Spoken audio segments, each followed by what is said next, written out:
Hello, I'm Jorian Murray, and welcome to Good Things Happen, the show that invites changemakers and enablers to share their inspiring stories of progress. Whilst change can be uncomfortable, unexpected, and at times disruptive, it's inevitable, and more often than not, change is for good.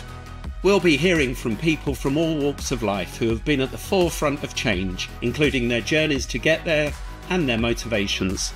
Because when people work together for a common cause, good things happen. These fintechs are now making economies more efficient. They're giving people access to finance to help grow and better their lives. If you just solve a problem, you've got a business. If we can marry capital with solving problems with good people, then I think this is an ecosystem that could radically or exponentially grow. We're going beyond just processing a payment or buying an equity or doing a transaction. You can actually start to add value to the customer beyond, whether it's grow your business, enrich your life, or better engage your customers and suppliers.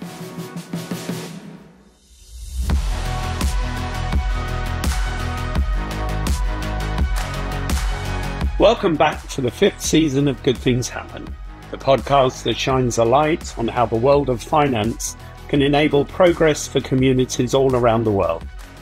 Today, we take a look at the rise of fintech in Africa, the world's second largest and second most populous continent. Financial inclusion has long been seen as a priority to enable the continent's development and prosperity. In recent years, digital transformation has been accelerating this journey toward a more inclusive, equitable, and prosperous future. Today, we have 3 guests with pioneering financial technology stories to share. Charles Savage is CEO of Purple Group, an online investment platform that sets out to make it easy and affordable for individuals to buy shares in local and international stock markets. Bradley Wattrus is co-founder and chief financial officer at Yoco, a payment solutions business with a vision to empower small businesses in South Africa by providing them with affordable and accessible points of sale systems. And Keyuri Chibba from Citi's African Digital FX Solutions team, whose aim is to support and enable growth and digital transformation for corporates, financial institutions, fintechs across the region. Welcome to you all. We'd love to start with your stories. Charles, tell us, what was it you wanted to do with your life and how did you get to what you're doing today? Interestingly, I wanted to be an accountant who surfed around the world. I thought it was a kind of global degree that would give me the ability to pursue that ambition, and surfing was something that really was the priority, not so much the accounting. I spent 18 months traveling around, started South Africa and then Indonesia, Australia, Hawaii, west coast of the US, Spain, Portugal, etc., and then back home. And that journey brought me home and had given me a wonderful global perspective. And along that journey, I found the internet for the first time. I hadn't seen it before. And abandoned the accounting dreams because a very good friend of mine had started an internet startup in South Africa and was building websites back in 1996. And I've just never seen anyone who had so much passion for what he was doing and really enjoyed what he was doing. And, I was enjoying the surfing part, but the accounting part I was particularly poor at and didn't enjoy. And so I jumped ship to 96 and started building, selling and marketing websites, and essentially did that all the way to the dot-com bubble bursting in 2000. But one category stood out for me, and that's where I've been since then, was financial services. I thought the internet was radically going to disrupt financial services. At the time, naively, I thought if you built the platform, then the customers would arrive. And we were naive around the ecosystem. The ecosystem just wasn't capable of bringing customers to you. But 25 years later, here I am, and pursuing the same dream and with less time surfing. Bradley, same question to you. Tell us your formative story. My parents were actually both in technology, so I had an early introduction to computers and the web, and sort of was definitely surfing on the internet, not around the world like Charles, but always found myself trying to solve more financial problems. I seem to, have an interest in puzzles, and the sort of financial side of things always got my attention. So ended up studying in actuarial science on the finance end, and Always stayed close to the sort of entrepreneurial dream. I was something my parents always encouraged. I think coming also from the tech sector, they saw the rise of startups and the value that they could add, and it's always in the back of my mind. But it was kind of late in my 20s when I got an opportunity to join an e-commerce venture in Nigeria, and was able to actually see firsthand what it meant to start a company. And it was sort of that transformative experience for me where I, got really fired up about doing something in South Africa, and also met one of my business partners, Katlego, and we came back to South Africa after that and said, well, now's the time. It's time to get going. So always been that sort of thread of finance and technology it's always been woven in through my journey. Yeah. How about you, Keyuri? I understand you're now based in Europe, but you also hail from South Africa. Tell us your story. When I was a kid, I loved to read. I was extremely studious, and you actually wouldn't find me anywhere without a book. I didn't have a blankie, I had a book. And I thought that when I grew up, I would be a writer. In actual fact, when I was a kid, I had some of my poems that were published in children's poetry books. Education was extremely important in my household growing up, and my siblings and my cousins are probably the first generation in our family that were able to get a tertiary education. My parents, my dad, he didn't finish school, but he used to work in his parents' convenience store, and so he had that business acumen, and when he had us, he had opened up his own businesses. So I was involved in the business on the weekends. Obviously, studying came first, but on the weekends, there was I'd help in the shops, I'd help with the finances. So when it came to a degree, I went with the safe option and what I knew, and that was business and finance. And in my final year of studying, I did an internship at Standard Bank, one of the local banks in South Africa, and it was in the market, global markets, or as we refer to, the dealing room division. And I was placed in that room, and I just loved the energy, loved the vibe of it. And so I knew that when I finished studying, that's the place I wanted to be in. And I got into a graduate program at Nedbank, another local bank, in the FX division. And I've been in the FX business ever since. I've just moved around in different departments, but I love FX. And yeah, it's been over a decade and a half in foreign exchange. Charles, give us an insight into the beginning of your journey with Easy Equities, what the idea was, but also I'd love to get a flavour of the startup culture, both in South Africa, but also the potential of Africa at large. I've been around the industry 25 years, and Easy Equities is only 10 years old. So, 10 years ago, I kind of reflected on where the South African investment landscape was and where we'd come from over the 15 years that I've been a participant, and really reconciled it against our dreams and ambitions that we had very naively 25 years ago. And, the short answer was that we had underperformed our own ambitions. There were less people investing in stocks in South Africa than we had dreamed of. And in fact, we'd hardly moved the needle from 2000 to 2013. And in 2000, we had lots of excuses. The ecosystem, as I said, was weak, slow access to the internet, expensive data, too many unbanked South Africans. And so you just didn't have a productive ecosystem for e-commerce. But by 2013, those excuses had gone away. Data costs had come down radically, mobile money's in the system, banking has been proliferated, and smartphones are in the game as well. And it's getting better and accelerating faster every year. And so I reflected on that and said, well, if we don't have the same excuses we had over the last decade and a half, what do we need to do differently to drive this democratization dream that we had in 2000? And interestingly, I happened to be on holiday having this, considering this question, and I put it to the people that surround me on holiday, which are friends and family, who you would think are the people that I would most easily sell shares to. None of them had ever bought a share from me.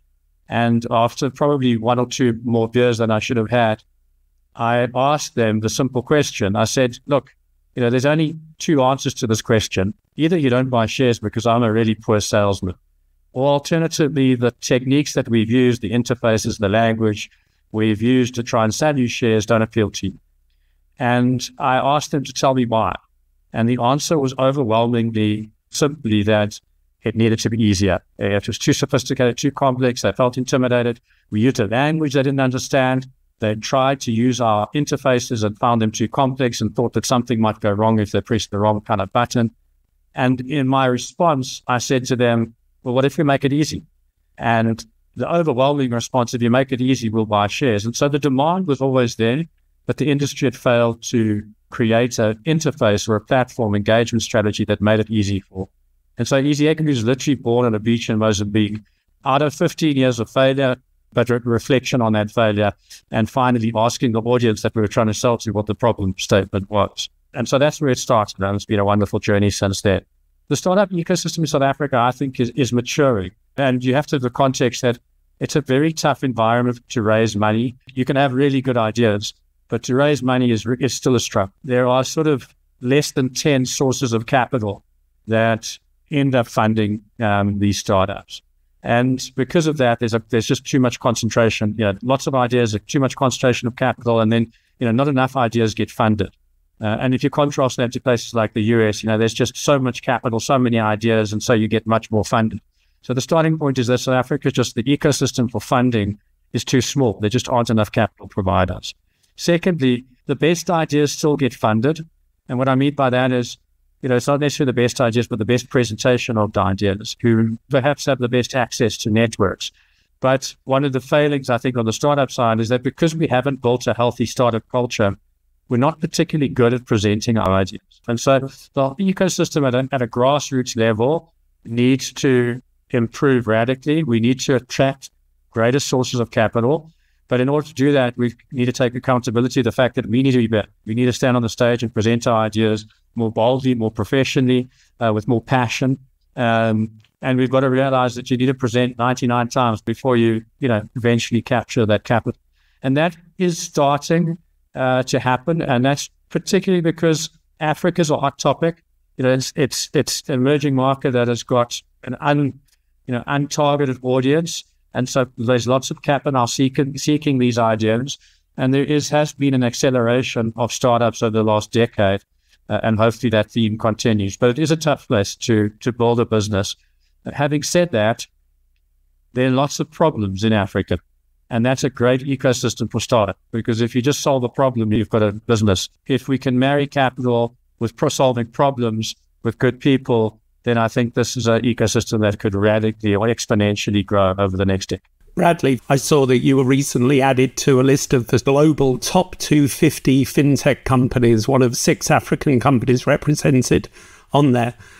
Tell us about Yoco. Tell us what it does, how old the business is, and how you've managed to make such an amazing impact so quickly. Yeah, Yoco started in 2013. Yoco basically offers a small business point of sale solution, as you mentioned, to small businesses. It allows them to accept payments, to manage their business and to grow. So it really starts to give you the full set of software and financial services that you need to start accepting payments from your customers, make sense of that information, access funding, and grow your business. So this is something that has been, missing in the South African ecosystem. I mean, globally as well. But, at least 10 years ago, everyone in the country, at least all adults, had a bank account, had a debit card, could transact, but less than 10%, even 5% of merchants could actually accept card payments. And this was the gap that we identified, back in 2013, and what we set out to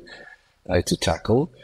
It was also when the first payment facilitator licensing frameworks came into South Africa. So timing was also good in terms of, being able to be part of that initial wave of payment facilitators, off the back of, success stories like Square in the US or, other players in other markets. Access to capital is a big challenge. It was something we had to actively focus on and actually innovate in. So from raising funding from high net worth individuals, pooling them within a vehicle that we created, going out and securing foreign investors who, weren't familiar with South Africa, and setting up legal structures that would facilitate that investment, lobbying the Reserve Bank on exchange controls and dispensations for technology and media companies. So the maturity of the South African ecosystem definitely is lagging many of the sort of world renowned systems like the US, and you can't expect from it what you could expect from a mature ecosystem. So, if you go back, I like reading sort of back 40, 50 years ago, what happened in the US and what the early, the companies like Intel, how they actually were set up and the challenges they had to navigate at that stage. And they certainly didn't have, hundreds of VC investors to approach. It was, they actually had to find friends and family. They had to find, high net worth individuals that they then started to work with. And that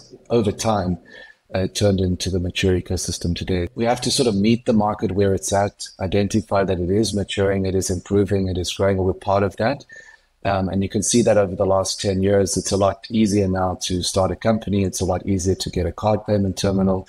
It's a lot easier to buy equities, but that is on a journey, and being able to sort of identify the challenges in the ecosystem at that point in time, whether it's regulation, whether it's access to funding, whether it's actually in your own market as well, where, you might have consumers who are just getting access to a service for the first time, and you need to take a very different approach to actually introducing them to this financial services product than, you would in a more mature market. I think that's what defines success, and the opportunity that you were talking about is sort of all these problems and challenges in these markets, and why it's something that's, really given us a chance to get to that success you mentioned is by serving these merchants who were underserved, who didn't have access to these products, and providing them with something that they needed, which is, still what we're focused on today is, over the next 10 years, what is it that our customers need, and how do we, bring that to market for them? Keyuri, I know you have experience of not only Africa, but across the Europe, Middle East and Africa region.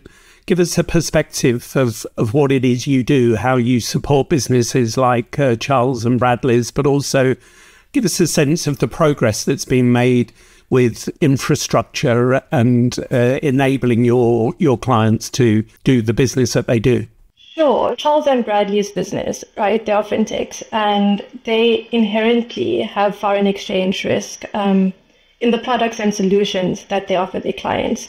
They're also technology-first companies. So when they are looking for FX solutions, it has to be combined with technology. So the way we offer it to them is combined with technology, right? So I would understand their business model, the ecosystem that they are in. Sometimes these ecosystems can be a little complicated, like the payment ecosystem, Bradley.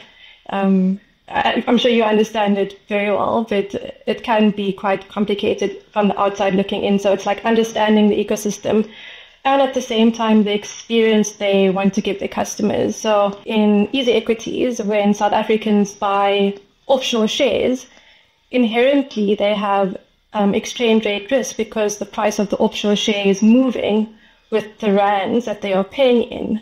In the app, there needs to be a way that easy equity clients can see the FX rates. And this will have to be done by an API. Similarly, in Bradley's business, which enables merchants or SMEs to accept credit card payments on point-of-sale devices, part of their business is sometimes they would have foreigners in the country that are using their cards, and their cards are not denominated in rand. So when they want to pay for the goods, they actually want to pay in their own currency. Sometimes if you can't see your currency, and rand's quite a volatile currency, you'd possibly walk away from the sale. So it's like I support them by identifying their risks, where the FX risks lie, combining it with the experience they want to give their customers, and then working with them to build that solution and embedding it into their business. If we broaden it to Africa now, so Africa, there is so much potential. Basically, these fintechs have started because they are fixing problems and challenges in Africa. I also couldn't buy shares back in the day. I didn't even think it was possible to buy an offshore share. I would have to open up an offshore bank account. It was just very complicated. So these fintechs are now making economies more efficient. They're giving people access to finance to help grow and better their lives. Whether it's getting access to banking, making payments, making investments or savings in East Africa, right, where back in the day, financial infrastructure was lacking. East Africans could not access basic banking.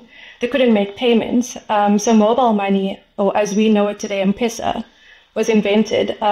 Everyone had a mobile phone, and with that, they had a SIM card.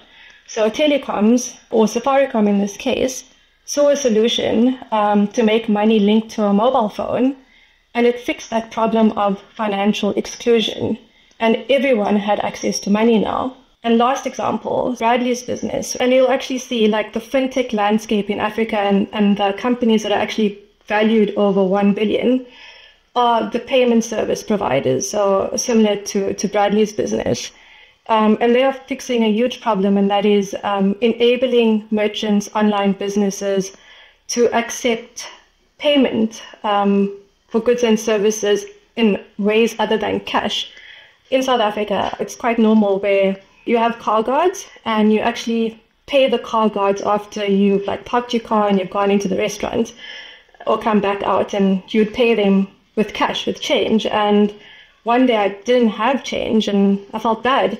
And the car guard pulled out a little Yoco device and I was able to use my card to pay. And, you know, like it's fixing problems. Like if there was no Yoco device, I wouldn't have been able to give money, and the informal sector wouldn't be able to accept payments. So I think, yeah, there's just lots of opportunity, but spurred on by fixing problems or lack of infrastructure. Charles, let's imagine there are people who are listening to this intrigued about investing in Africa as a whole. I guess there are second mover advantages. I guess there is a huge opportunity for you to bypass some of those learning steps, and the opportunity is extraordinary, is it? Payments underpins actually our ecosystem. So, we are kind of what I would call second tier financial service. First tier is money needs to move freely through the economy easily and cheaply before you can layer on any other services. And especially when it comes to investing is such a low margin game. And transaction cost of 2% can disrupt your investing activities. And, halving that makes a huge impact, positive impact on your investing activity. So for us, the beautiful thing about Africa is it's the case study for these payment businesses. I mean, M-Pesa really set the framework, the case study for payments in the world, and the rest of the world is following. Certainly, places like Southeast Asia following fast. But because of the proliferation of payment services, because of the success of companies like Yoco and M-Pesa and others on the continent, it's created a runway for us to go and deliver our services on top of theirs. And that runway is growing exponentially. And so our opportunity is growing exponentially alongside. So it's a very exciting continent. It's untapped. The stockbroking models, if you look through Africa, there are probably 5 fintechs in our category that are doing what we do. I would say we're certainly the largest. That only advantage that gives us is our income statement. So we have the capital to invest. I guess more than they do. But having said that, they're just 5, and there's a huge amount of space for growth for all of us, and the runways to get to the markets are being paved for us by digital banking, payment services, and they're growing exponentially. So it's a very exciting continent to be able to service. And our case study, whilst only in South Africa, we're about to take it to the rest of Africa. I mean, we do business in Southern Africa, but we're about to enter Kenya in the next couple of months, and then we'll start to build a profile outside of East Africa and beyond. Bradley, what's your view on this? I think for us, we're just always reminded about how much opportunity we have in South Africa, and that our job is not done. We have a lot to do. When you're part of an early ecosystem developing like this, getting that infrastructure, whether it's regulatory transformation to really create the right framework for, financial technology companies to operate, or whether it's infrastructure to connect up, ensure there's interoperability between different players and payment systems, banking partnerships. There's a lot that sort of goes into that. And, we've obviously spent a lot of time on it, but also see a lot still coming in the next 10 years in South Africa. I think even our merchant base has grown significantly, and there's, good coverage, could you say, of Yoco in South Africa. But there's still many merchants who are not accepting digital payments, and we have a role to play there. And then our merchants as well, going beyond just accepting payments, how do they use that digital information within their business and actually improve the way that they operate and grow? So very much focused on South Africa. Something also we've realized the more we've traveled is each market is very different from a payments perspective. So, as I mentioned, in South Africa, card is, still very much the dominant digital payment method. In Kenya, as mentioned, it's obviously very different. M-Pesa, mobile money has become, a really interesting case study there. And across the continent, there's very different dynamics per market. And I think what worked very well for us is that we were all South Africans, young founding team, 100% dedicated to the market, building something, for our customers. But when we look at expanding now, we obviously are not all locals in that market, 100% dedicated. And what we see is that's really the success models we're seeing, at least in the payment space, where we're seeing local teams in each of the markets starting to develop something meaningful. And, we don't want to get distracted, but at the same time, we want to stay connected with those ecosystems and see what role we can play. It might be quite different to the role we play in South Africa, but it still could really be fundamental to how that market develops. So a lot more open to partnership, collaboration on the continent, and really looking at each market for what it is, not sort of a copy paste from South Africa. How can we replicate it elsewhere, but more, what does that market need, and what role could Yoco play in that market as we get there? So slow and steady, I would say, on the expansion front, but still very interested in the continent. Yes. Keyuri, you serve clients across the continent. What other advantages do you see, or what other observations do you have about the acceleration of growth and an opportunity in the world of financial technology? There's the remittance businesses. Why I'm so interested in them and why I've been watching them very closely is because whenever there's sending funds cross-border, like if it's people that have moved offshore, immigrants, expats sending money into Africa, there's cross-border and there's FX linked to that. When people in South Africa are sending money, like if my family had to send money to me, there's FX in that. I've seen a big growth in remittance. It's a very tough market because some of the traditional remitters, it's quite expensive to send money through them. So I've actually seen it being kind of taken over by smaller players that come in the market and offer cheaper methods of sending money offshore, and they are taking over, I think. And then the other thing that I've been seeing, and what I've also been seeing onshore as well, is e-commerce businesses. So selling goods online, but where fintech is getting involved is that there's embedded finance, buy now, pay later models. Crypto is also very big these days. I think in South Africa, they just brought it into regulation. So it's legal to buy and sell crypto.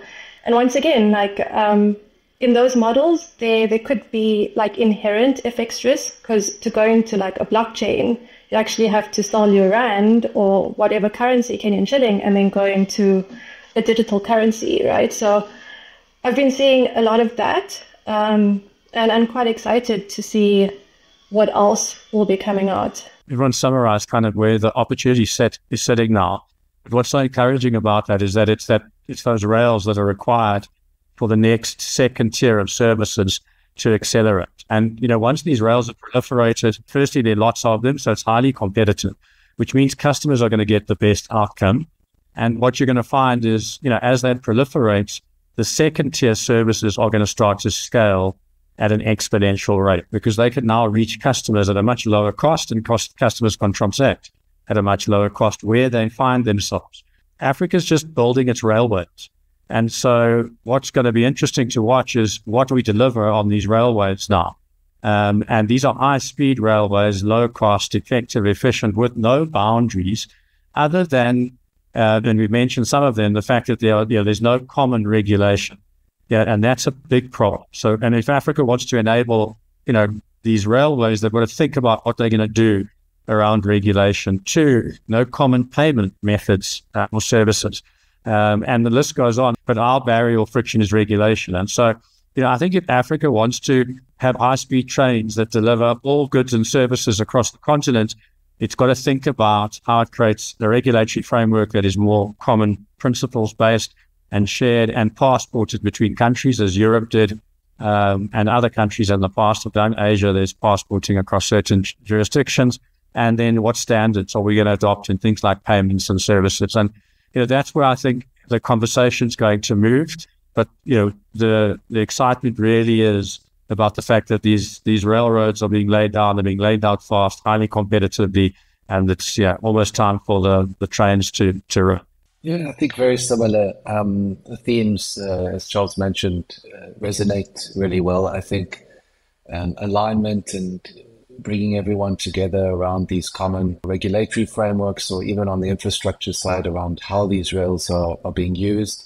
So there's a period, I guess, where gone through a period of a lot of people building a lot of different things, trying out a lot of different things, and there's a little bit of a consolidation phase where we can get organized, get everything aligned, get the right standards in place, and then there's probably going to be another wave of the second tier services on top of it, as mentioned, and that's really exciting to see. We're going beyond just processing a payment or buying an equity or doing a transaction. You can actually start to add value to the customer beyond, whether it's grow your business, enrich your life, or better engage your customers and suppliers. So there's a lot that can go on that second level, which is very exciting. I think also just seeing the development of the startup ecosystem and the fact that there's talent that have been exposed to these different opportunities. I mean, just reflecting on my own journey, being part of that e-commerce venture in Nigeria shifted a lot for me and accelerated me years in terms of being able to understand what it takes to build a business and how to drive change. And our hope always at Yoco is everyone who's ever worked at Yoco would leave with some similar experience where they're able to take that elsewhere and do something meaningful with it. So I think just that sharing of knowledge, sharing of experience as well between talent over time also will move the ecosystem forward. So we're very optimistic, very bullish on South Africa, particularly in our space, and really excited about supporting merchants over the next 10 years in terms of growing and expanding their businesses. So exciting times. The rise of fintech in Africa is certainly destined to continue. Keyuri, Bradley, Charles, thank you so much for not only giving us an insight, but explaining things so simply that even I could follow it and understand and get excited. Thank you so much for joining Good Things Happen. Citigroup, Citi, Purple Group and Yoco are not affiliated and are independent companies, though Purple Group and Yoco have a relationship with Citi through Citi's global markets. The speakers' views are their own and may not necessarily reflect the views of Citi or any of its affiliates. All opinions are subject to change without notice. Neither the information provided nor any opinion expressed constitutes a solicitation for the purchase or sale of any security. The expressions of opinion are not intended to be a forecast of future events or a guarantee of future results.